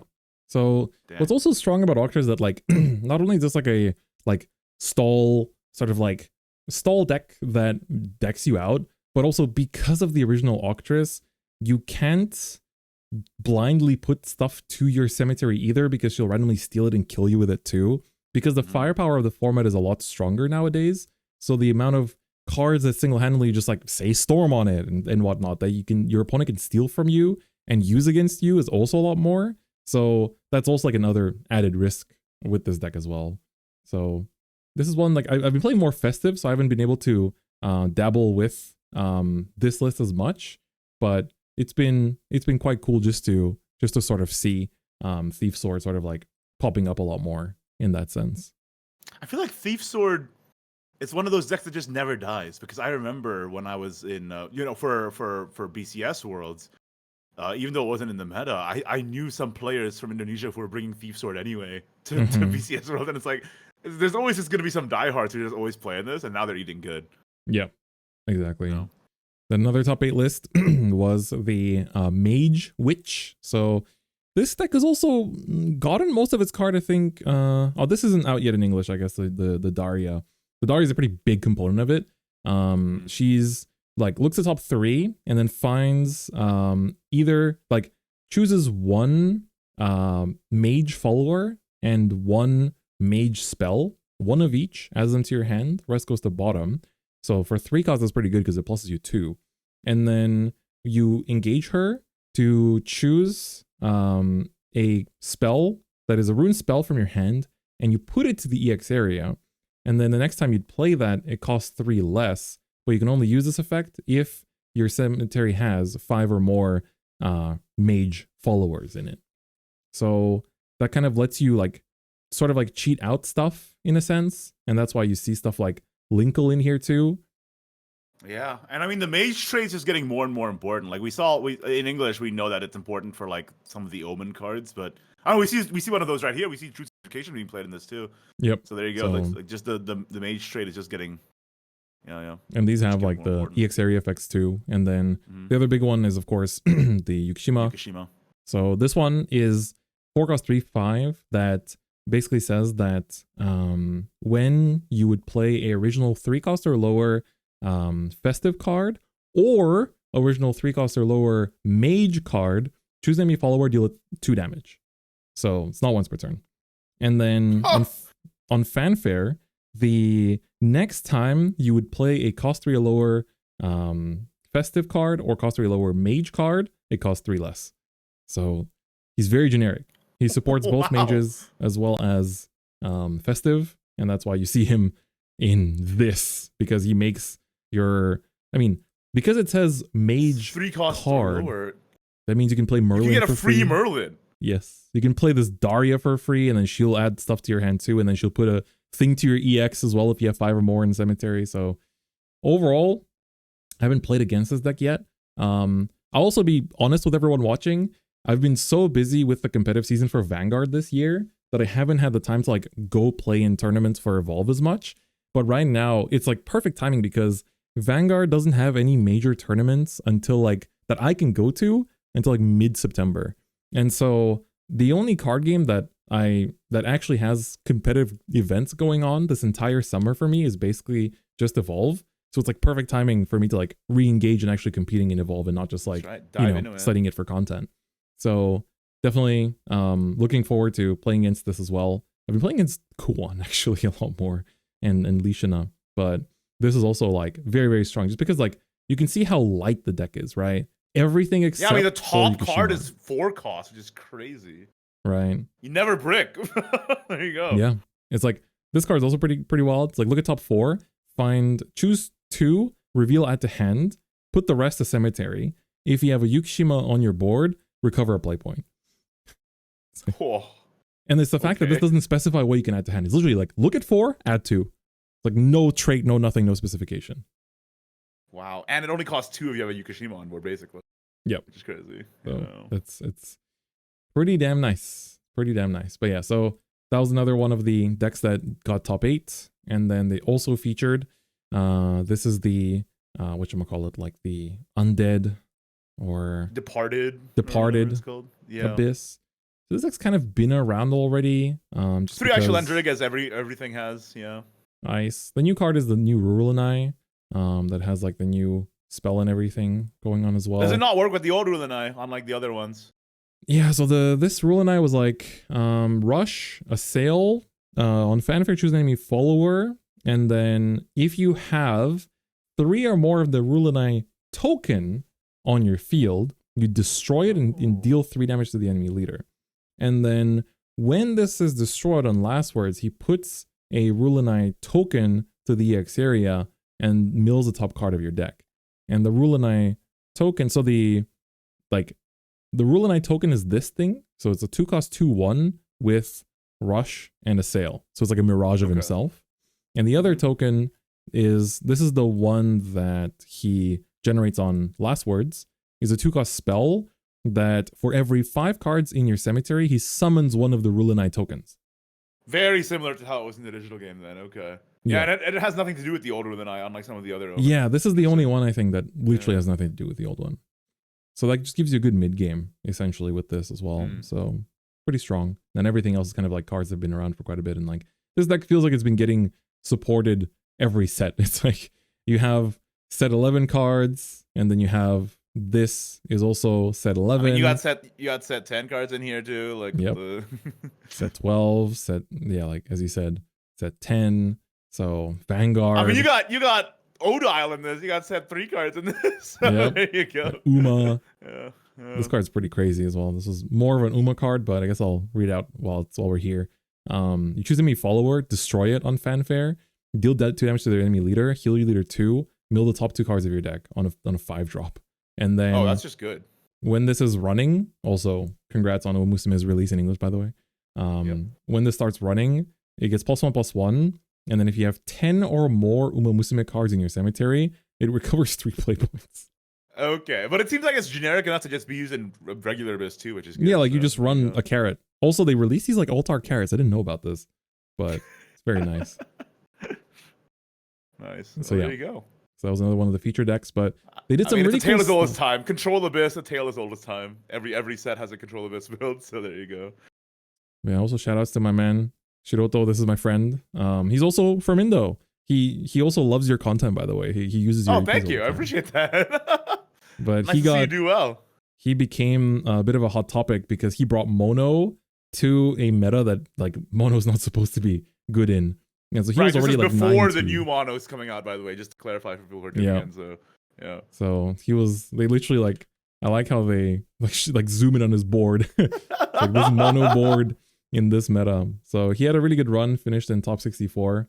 So you can check the stream VOD. It's pretty cool stuff. But then they also did a Tomoebi channel where they announced a bunch of new cards. But what's really cool is that they showed a bunch of data, which I kind of wish we could also introduce these on the EX area too. So they basically showed from all of the Evolve CSs in April, this is the percentage of classes in top 8. So 22% Sword, 21% Rune, 18% Abyss, 12% Haven, just about 10% Forest, 8% Dragon, and then 7% Uma, 0.5% Vanguard. So Dragon, the weakest class. So sad. So sad. But look at this, like, between the main classes, it's actually like pretty good representation. Like, the pie chart's pretty like even. It's pretty much just the Cardfight Vanguard one that's not getting, because it didn't get support, right? So yep. And then you look at May, and then here, this is the big change. The Sword stays at 24% as the number one. Uma goes up to 19%. Yep, that's what I saw. Abyss goes up to 16%. Yeah. Forest goes up to 12. Rune to 10, and Haven to 10. Dragon down to 5. So Dragon in April was 8. So Dragon falls down to 5, and Vanguard also goes up to 2%. So this is from 895 players that played in CSs in the constant in May. backslide. So sad. Okay. And then in terms of the players, so the Chiba GP had 1,359 players, still hitting crazy numbers, by the way. And the player usage ratings across, so like all players, was 26% Sword, 17% Uma, 50% Abyss, 12% Rune, 9% Haven, 8.5 on Forest, 6.1 on Dragon, 3.7 Vanguard, 0.1 Idolmaster. Some mad lad was in there. He went in, yeah. He's gonna be very happy soon with the new support, I suppose. So there you go. Like, then they show the day 2 people that advanced to day 2. So 195 players made it to day 2. 77 of them were Sword. 42 were this should be, so this is Thief. 34 were Festive. 1 was this is what Not's Archetype. What is it? Wasteland. Yeah. And then 42 Umas, 41 Aggro, or they call it Aggro. It's like the one I was talking about, like the wide Uma, Aggro Uma. And then 1 Spell. That's like the other archetype that was kind of around for a little bit. 25 Runes, 14 D-Shifts, 5 Mage, 3 Ryo, that's another deck, 2 Vincents, and 1 Earthright. Then for Abyss, there's the Abyss archetypes I really struggle with. This one I think is Departed. This one I want to say is Festive, because Festive Abyss is very good. What is this? I'm actually not sure. I'm not sure what this one archetype is. You can let me know in the comments. Then for Haven, we have 5 Ward, 4 Wasteland, 3 Control, and Wasteland is basically Storm Haven, because it's like Anveld and stuff, right? Yeah, it's mostly just Selena, because Selena's a 4-drop when she attacks, she restores 2 play points, and you just play a bunch of 2-drops in that deck that like combo off of that. Wow, pretty cool. Then 11 Vanguards made it to day 2. And they're all Kagero, baby! All Kagero. Then 7 Forests, 3 Fairies, 3 Hunters, 1 Natura. Shoutouts to the one Ladika fan. And then this is, like, how could I forget? The 1 Abyss, it is Machina. Of course it's Machina. It's my boy Shiroto, that's right. dude. We were just talking about it. We were just talking about it. How can I forget? Shame on me. And then for Dragon, it was only 1 Galmieux, 1 this should be freaking whatchamacallit, Wasteland, and 1 Natura Dragon. Okay, so, but like Kagero is kind of Dragon, so we can add those numbers. It's kind of Dragon, yeah. And then the Osan spawned in the stream, like, out of nowhere, which is kind of cool. I like that they like broke down so much stats. So they kind of like showed off. They basically played the current best deck in format against it looked like Wasteland Haven. Oh, no, it was Ward Haven after getting the new Olivia. And then they revealed a bunch of cards. And then this is the top 8 for the tournament. So it was, the winner was Festive Sword. And yep, no surprise there. This is the list. And I just need to read you out 1 card, and that is Gemmon. This is a gold. It's not even legendary, and it's the best card in the deck. So keep in mind again that it's very easy to make the coins. They're super easy to make, and you make a lot of them. And this guy on Fanfare, he's a 4/3/4, makes a coin on Fanfare to your EX area. And he says, as long as he's in play, all of your other Festive followers on your field have Storm. So that's already Okay. that's the start. Okay. But that's not even the best part of him. He evolves for 1, and when he evolves, he also evolves with a huge text box. He says, on evolve, you can banish 2 coins from your EX area. Look at top 5 of your deck. Choose a 3 cost or lower Festive card. Put it to your EX area. Put the rest of the bottom of your deck in any order. For this turn, when you would play that, it costs -3. So that's already... What? That's already... You top 5... It's like, okay, you get rid of 2 coins, top 5, puts on the DX area, play it. Sounds pretty good, but a lot of other decks do that. You want to know the craziest part about this? What is it? The last line says, pay 1 play point, perform this card's on-evolve effect. And by the way, not once per turn. Not once per turn. I was just gonna say, wait, this is so messed up. Gemmon was such like a meme card in digital too, and they made him an absolute monster in Evolve. He is insane. Like, he literally, you top 5, summon the Geisha, she makes another coin for you, and you have Gemmon on field, she heals your leader 3. It's like, you summon this freaking frog, this frog makes a coin. If Gemmon is on field, he auto-evolves by default. On evolve, deals 2 damage to any follower. Right? He doesn't have Storm, but he's like, he deals 2 damage to any follower and draws a card if you have 3 more coins in your EX area. Or if you have sorry, did 3 I more... mishear? Didn't Gemmon give Festive followers Storm? Did I mishear that? Like, oh, Gemmon does get... Oh, yeah. Sorry. The frog doesn't have Storm, but Gemmon gives... Holy moly. Yeah. This will be a 3/3 Storm. No wonder they run 3 Armor of the Stars, because you want to keep Gemmon and the Geisha on field and you just like win the game. So. Yep. And if it's not enough, you can just win with this. It's like 5 damage That's still Storm. Good. Yeah. And then Takatsumi is also like, doesn't read as impressive initially, but he's Fanfare draw 1, ditch 1, put a coin to EX area. But a lot of effects in this deck need you to have 5 Festives in the cemetery, or 10 Festives in the cemetery, or 10 sword cards in the cemetery. So his own advance effect says, you pay 4 and banish this from your field, and then you summon the advance from your evolve deck, and then, but you can only do this if you have 5 or more Festive cards in your cemetery, or you have 10 or more sword cards in your cemetery. And then the advance says on Fanfare, he summons his little like freaking like worm token thing. This thing. Yeah. It's like a 2/2/2 with ward, and last words deal 2 damage to an enemy follower. But the advance Takatsumi, he summons 2 of those. He's 5/6 on stats, that just was born from a 2 cost, by the way. And you engage him, choose enemy follower, deal it 5 damage and the leader 3. And while he's being protected by 2 wards. Huh. And he can also like, or he can just go face, because if Gemmon is on the board. That's true, because he's Festive too, right? So he gets Storm too. Brother.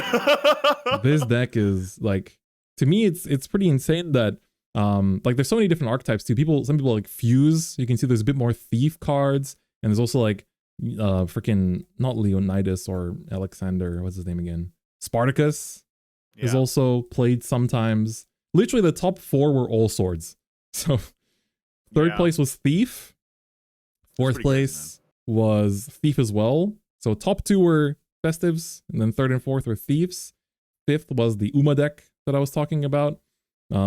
We've been talking for so much that I'll save this for another time, but this deck is also very strong. Then the reigning top 8, we had the Abyss deck we showed, the Rune deck we showed, and then Natsume was also in top 8 with the Thief deck that we showed earlier as well. So it's very sword heavy top 8. A whole 5 of top 8 was sword, and but they're very different archetypes, very different. Well, Nova Alchemy will be happy about this, because she keeps telling me that she has that Suzaku leader that she needs to use. So now that she knows that sword is going to be good for a long time, at least there's that. Yep. And I think they did the usual CS features, but we've been talking so much about the GP. I think we'll leave the CS features out for this week. This is like an example of a Ward Haven list, which is pretty cool. We can just scroll through them real quick. Like, we don't have to talk through them in detail or anything, but like, yeah, there you go. Fairy Forest is really strong. This deck blows you up very fast. Yeah, new Amataz too, so there you go. Yep. And then, I'd love to talk about this more, because I've been playing a lot lately, but the time is of the essence. But this is the world's longest EX area episode. 100%. because you know what's happening after. Is that Lindworm Dragon? Wait, go back one sec. You're just gonna Yes, pass sir. over. Holy moly! This is what they call Spell Dragon. Yeah. So there's that as well. So there's a lot of really cool variety in the current meta. So JP Evolve right now has been really, really fun. So I recommend That's awesome. checking it out. But I mean, I'm gonna have to check it out now that it's being played in Singapore. So there you go. Exactly. Now you don't have a choice. But for the set coming up, I really want to talk about the upcoming reveals. They revealed quite a bit, and now that we've been playing Worlds Beyond, we can sort of talk about how these cards are already now in Evolve. So I'll try to go through them quickly. There's quite a few for each, so we'll just kind of go through what's on the website. They revealed a few more on a YouTube upload yesterday, but we'll leave that for next time. So for Forest, they made the new Lily. She's a 1/1/1 that chooses an enemy follower and makes that follower's attack and defense 1. Wait, is that not a combo effect either? It's just a Nope. You can just do that? You can just do that for 1 play point. Okay. Strong start. Uh-huh. And it's like, it's not even like for that turn or anything. It's like permanent. You're just 1 forever. That's crazy, man. This is Michelle power creep on. That's what we're seeing here. It's wild. The Erin is a 3/3/3 with Ward and Fanfare. Choose an enemy follower. It cannot attack the opponent during the next turn. And then evolve it for 1. On evolve, search your deck for a 2-cost or lower Crystalia follower. Put it to EX area. For this turn, its play cost becomes -2. Okay. So it's good And for like the old Lily. That can get the Lily, because Lily is also Crystalia, right? Yeah. So that's pretty good too. The new Orchis. Orchis is nuts, by the way. I saw this when it was first revealed, and I was like, no way. It's no really way. Good. 2-cost 1/2 puppet. Fanfare. Banish 2 puppets from your EX area to put a Lloyd into your EX area, and then you engage this and choose a puppet. Give it +1/+1 Storm Bane. You can only do this if you have 3 more puppets in your cemetery, which is not a condition. Bro, yeah, it's the same condition as gosh, the old Liam, right? Like the small Liam yeah. back in the day. Yeah, so this can give Victoria. You just play turn Storm. 1 Junk and then turn 2 this, and you get a turn 2 Lloyd. Yep. Turn 2 Lloyd, but also this makes your Victoria a 5/2 with Storm. That's true for 0. Yeah, for 0. For just engaging a 1/2 follower, like who cares? Yeah, man. But puppets will be pretty push this set. Also, the new Liam, 4-cost 3/3, makes 2 puppets on the field, not the X area, and you engage him, look at top 5, and then choose a 3-cost or lower puppet card from among them, put it to EX area, put the rest at the bottom of the deck. For this turn, the play cost of that card is -3. Ooh, it's pretty good. Is it any puppetry card? Or any? Yep, any 3-cost or lower puppetry card. Wait, so you can get Heartless Battle from that, right? Yes. So include spells. Okay, dude. Okay, dude. Okay, dude. And then this is Hosumi support. So Hosumi is like, she's a 3-drop that on evolve can like summon a 7 from your deck. If you achieve a condition of like playing X amount of cards in a turn. I don't remember exactly off the top of my head, but this card is like 3-cost 2/2 that if you have 3 more Festive cards in your EX area or your field combined, you search your deck for a 3-cost or lower Festive card that isn't this card, and then just play it. So this is just like Surge's Hosumi. Oh, okay, great. This is new Hosumi lore. We never got this card in digital. Nazuri, is that how you read that? Yeah, Nazuri's her name, yeah. Yeah. So, new lore just dropped. There's a lot of new cards here. This Albert we looked at, but he's getting a UR. We covered it already, yep. Who's that? That's a new card right there. This is GM1 support. Oh no! Why are they supporting GM1? So now you know what GM1 does. So let me read this now that you know what GM1 does. Fanfare, 2-cost 3/2, by the way. So this has Storm and attacks for 3 because of GM1. Don't forget that. Yep. 1 Fanfare, choose 2 of the following. If GM1 is in play, you can do all 3. First, choose an enemy follower, engage it. It does not refresh during opponent's next refresh phase. Okay. 2, great. Draw 1, choose a card from hand, put it on top or bottom of your deck. And then 3, put 2 coins into your EX area. What? Oh, come on, man. So if you summon this from GM1's effect, it literally fuels another GM1's effect. Because it gives you 2 more coins for GM1. it also allows you to stack a card that you want to summon from Gemmon from your hand, because you put it on top of your deck.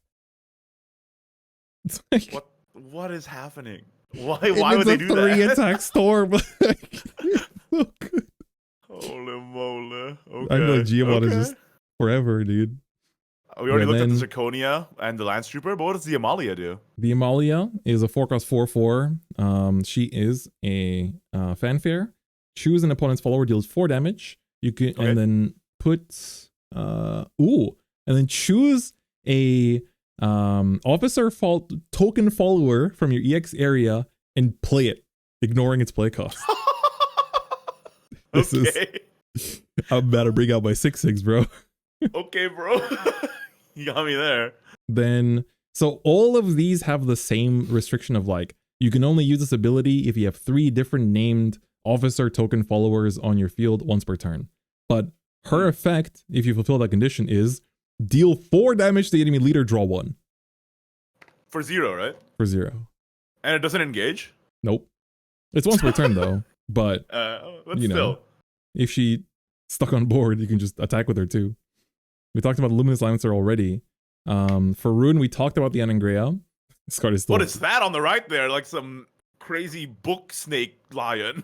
This is Yukushima support. So this guy is a 3-cost 3/3 that at the start of your end phase does damage to your opponent's leader equal to how many other festive followers you have on your field. So this can be up to 4 damage basically.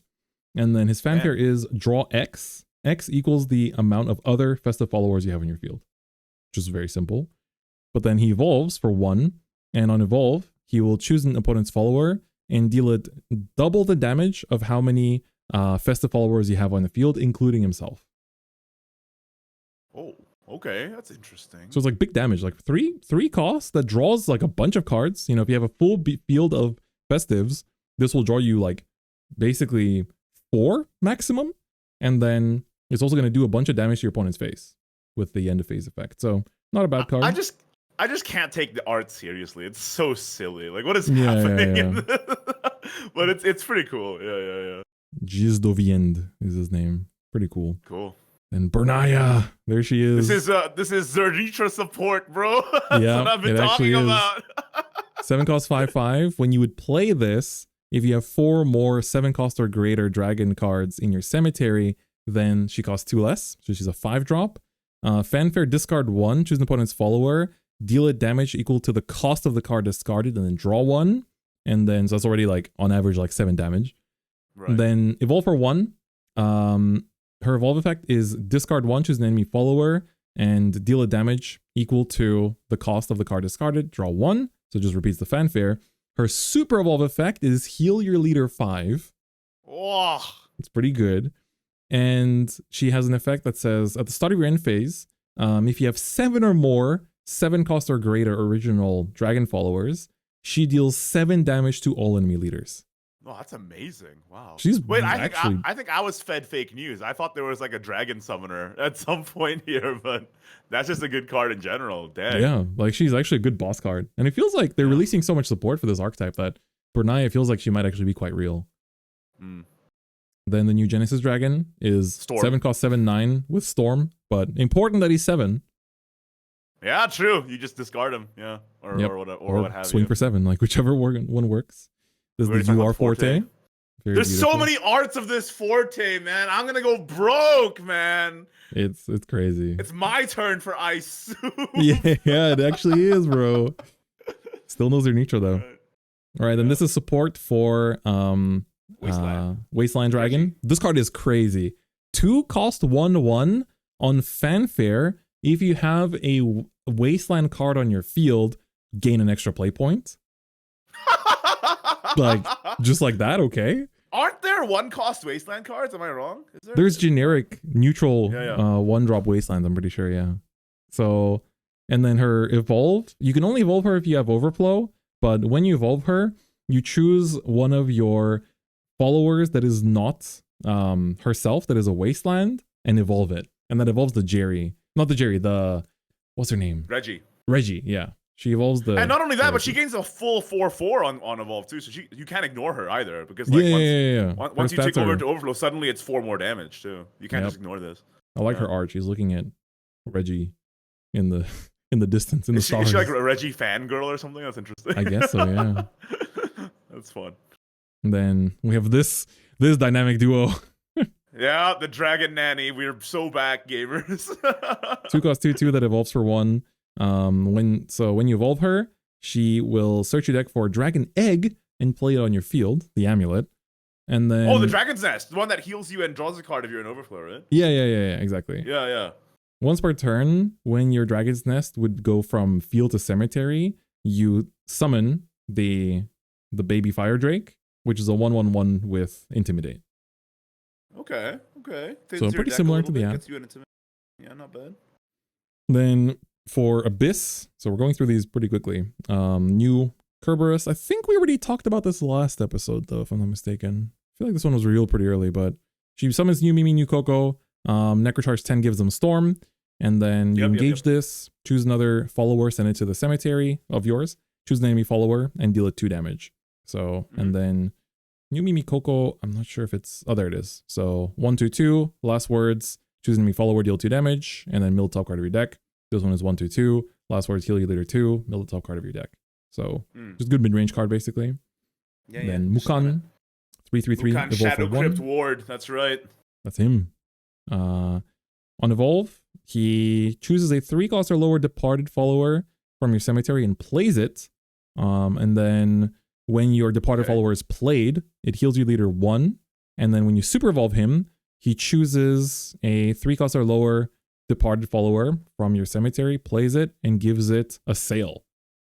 So super this seems really big, because I mean departed is really strong in general. We already covered that. So yeah, that was in top 8 too, right? So yeah. Good support. Dang. Then the Vlad is 7/4/4 Storm, Fanfare, deal 3 damage to all enemy followers. And then he evolves for 1 and just gains Drain as a 5/5, which is so you full clear, you hit the face, you heal 5. That's pretty sick. Yeah, right. As long as you can fully clear, I guess. Yeah, if you can fully clear, yeah. So there's a Cerberus we saw before. This is support for Wasteland Abyss. It's Gold Rush Ghost. I recognize this guy from the original Shadowverse. Yep. So he's 2/2/2 Storm. Start of your end phase, he goes to cemetery. And then Fanfare, choose one of the following. If he was played from cemetery, you can do both. First one is he makes, I think this is the car, and then heals your leader 1. And the second effect is mill 2 cards of your deck. Is he departed? Yes. Oh, so you can get him off of Mukan too then? Yes. So that's like the synergy there.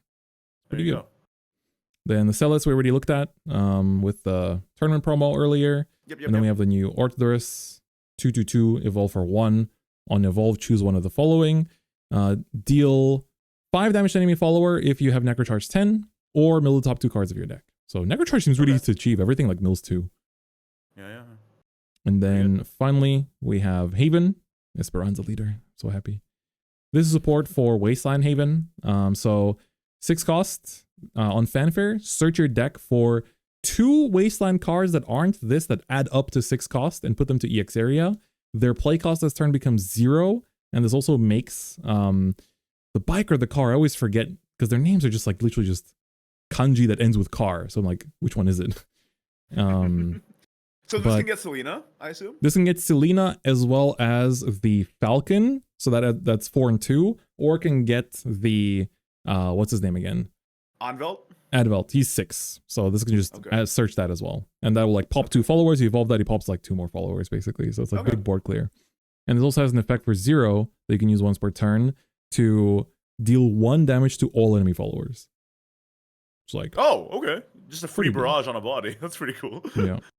And then these, I think we already talked about these 2. Yeah, we already talked about the Selefa and the Serene Sanctuary. And I think we talked about the Seraph on last episode. I believe. So I guess now we have a comparison with what she does in Worlds Beyond. But she basically is like, she's an amulet, but when she has 4 prayer counters on her, she becomes a follower. And then start of your main phase, she lets you choose any number of your other cards on field, put a prayer counter on them, and then when she attacks, she searches your deck for freaking like some angel thing and plays it. I need to find what that thing is. It's like All right. once the set releases, they'll put this thing up, but we'll find that later down the line. Then Livia, we talked about Satan last time. I don't think so. This is the first time that Cocytus is in Evolve. By the way, they never had the original one. So finally making its debut. I'm not sure how good this is gonna be. It's a 6/6/6, which is fitting. Fanfare, deal 6 damage to your own leader, and then you put one of each of the tokens in your EX area. So this one is a 1-cost 5/5 with Storm. This one is a 1-cost 8/8 with nothing. This one is a 1-cost 6/4 with Ward, and choose an enemy follower, deal it 6 damage. And the Astaroth is the same 10-cost spell that sets all opponents' leaders' defense to 1. Okay. So I'm not sure. It's like 6 damage to yourself is a lot. It's a Glory Finder card, bro. That's what I'm saying. That it is. That it definitely is. It's like literally just AoE everyone to 1. Yeah. So it's kind of funny. And new Bellringer, I think we already talked about last time as well. It's just better Bellringer, yep. Yeah. Except it doesn't have the evolve effect, which, sometimes that's good. So there you go. Olivia has so many arts in this set. It's kind of crazy. Yeah, the UR and the SP. The UR, which is the one that you can get in Worlds Beyond, and the SP, which is the VTuber one. So there you go. Funky VTuber. But yeah. Very long EX area episode this time around, but there was so much to talk about. I mean, we yapped about just Worlds Beyond in general for quite a bit, but it just feels like there's so much happening, and like I'm also sort of like getting back into competing in Evolve in Japan. So I've had a lot to share in general, and I think it's going to be, we'll definitely be picking up the pace on these. As you guys noticed, it's only been a month since the last episode, and the next one will likely happen like late July, probably like just a bit after like the first 1 or 2 weekends of this set have concluded, to see what the impact of the set is on the meta. It's also going to be like after all the Grand Showdowns have concluded too. So yeah, true. All the Grand Showdowns will be done, and then in Japan there won't be any like big major tournaments, but there'll be a lot of CSs, so that'll be quite exciting. Sweet. But yeah, that's gonna be it for my side of this episode. We still have, you might have thought this is the entire episode, but we still have the side over on Igni's channel, so make sure World's longest episode, bro. World's longest episode, but it's Worlds Beyond, bro. It's gotta be. That's right. Yeah, that's true. It's an exciting time to be a Shadowverse fan, I'll just tell you that much. Exactly. Before we move on to my half, though, we do have a comment corner from your last podcast episode from Caster Daya, who says, please tell your VTuber and YouTuber friends to play Shadowverse Worlds Beyond. Chris, I don't think we even need to do that. They've been doing it on their own. So. They're doing it on their own. There's a few VTuber and YouTuber friends I'd like to start playing the game. And, I made a channel for it. So if that motivates them to get started, then they have a reference point for decks and whatnot if they need to. So that's also pretty good. Once again, make sure to subscribe to DifferentFight Beyond, at DF Beyond on YouTube for his new Vanguard. For his new non-Vanguard content for Shadowverse Worlds Beyond. Go check that out. But other than that, I think that's it for this episode, or this half of the episode. We're gonna go on to my half over on my channel where we talk about the English news, which is also there's a lot. So it's gonna legitimately world's longest episode. If you're listening to this on the podcast apps, make sure to rate us. It really does help out, get the visibility out there. But other than that, yeah, we'll see you on the other side.